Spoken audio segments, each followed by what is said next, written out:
So I am here with case study number 2 of infill development. I'm going to turn the camera around.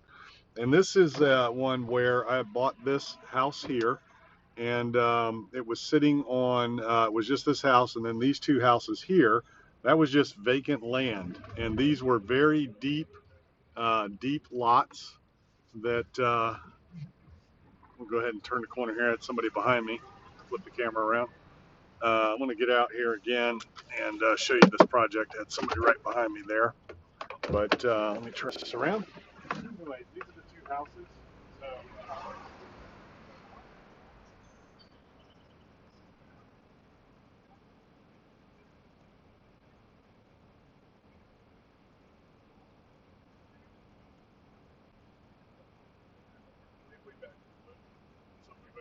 around again now. Just wanted to show you that. So that was an interesting study there, where the property came on the market. It was just a MLS property.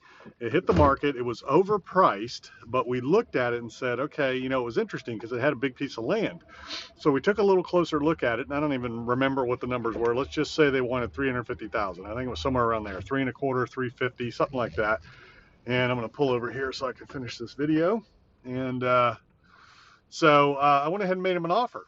And I think I offered, I don't know, I figured out that there were 2 extra lots with the property, and I figured the house was worth 200,000 and the land was worth, you know, another 50,000 each for the lots. So I don't know, I made them an offer of 250, let's say, just to make it easy. And they, you know, and it was 100,000 less than what they were asking. And they came back and said, we'll take the deal, but the sellers are building a new house, so they need to be able to stay in their existing home while they're building a new house, but they need some money to put down on the new house.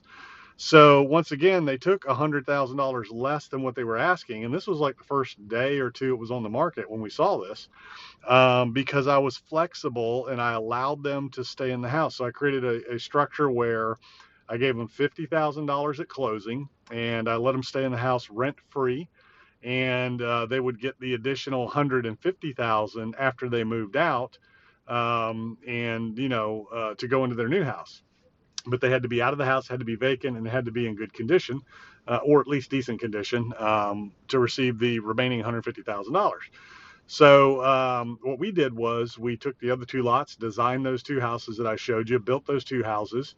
At the end, when they moved out, I don't know, this whole project took about 4 or 5 months, something like that, to do the deal. So they move out, the sellers, they get the rest of their money. Then I, in turn, remodeled that house, sold it, and I sold it for what I paid for the entire property after repair costs and everything. So I ended up with the lots for free, basically, and I had 2 brand new houses, and I sold those, and the whole deal made almost about $300,000, and we were in and out in 6 months. And the really cool thing is the ROI on that was huge, because the only thing we had out of pocket initially was the $50,000 to secure the property, and then the money for construction as it went along. And the houses were, I don't know, 150,000 a piece to build, something like that. So it was $350,000 that we had out of pocket over the course of the 6 months, but then it came back in as well. I never put this on a spreadsheet, and I probably should, to see what the actual you know, internal rate of return, ROI on the cash flow was, you know, as it went along, because it was such a quick project. So we put 50,000 out. We built the houses over a 6-month period, where another 300,000 was put out, but then we sold the house before the other 2 were complete. So it brought, you know, 200 and something back in. So at the end of the day, you know, there wasn't a whole lot of cash out at any given time. And then one of the houses sold, and then the other one sold right behind it. So it was a really interesting project, but another example of infill development, creative structure, where they were initially asking about 100,000 more than what the property was worth. But because I was willing to be flexible and help them solve a problem, they took the offer. We were all surprised. We couldn't believe they did, but it worked out. And again, you had to be careful, because we gave them money up front. We let them stay in the house rent free. And we held back the, you know, 3/4 of the total sale price until they vacated the property, and you know, got everything out of there. So it was a win-win for everybody, and that is another example of what infill development's all about, and how to do a creative deal structure where you, on the surface, things look like they may not work, but you know, it never hurts to make an offer. So I guess the lesson on this one is no matter what, if it looks interesting, make an offer. All they can do is say no. And in the business, whether it's multifamily, whether it's commercial, residential, you got to be making offers all day, every day. If you want deals in this environment, as competitive as it is, they say there's no deals on the MLS. I showed you 3 case studies so far with infill development. All of them were on the MLS. Well, one of them was not. The one with the 3 houses was not an MLS deal, but the other 2 were. So MLS, you got to look a little deeper, a little harder. There are specific strategies you can use for the MLS. I'll make another video on that in terms of what to look for and how to spot deals on the MLS. But they're out there, and you just got to make offers. You know, and the good news about MLS properties is they can just be verbal. You don't have to write a contract. You don't have to do all that.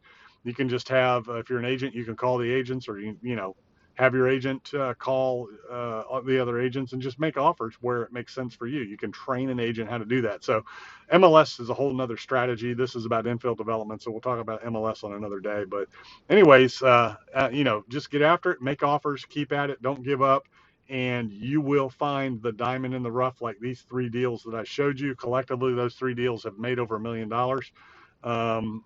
just by, you know, simple infill development. So that's the kind of stuff you can do. That's the power of infill development and the power of making offers and creative deal structures. So we will talk to you soon. Have a great day.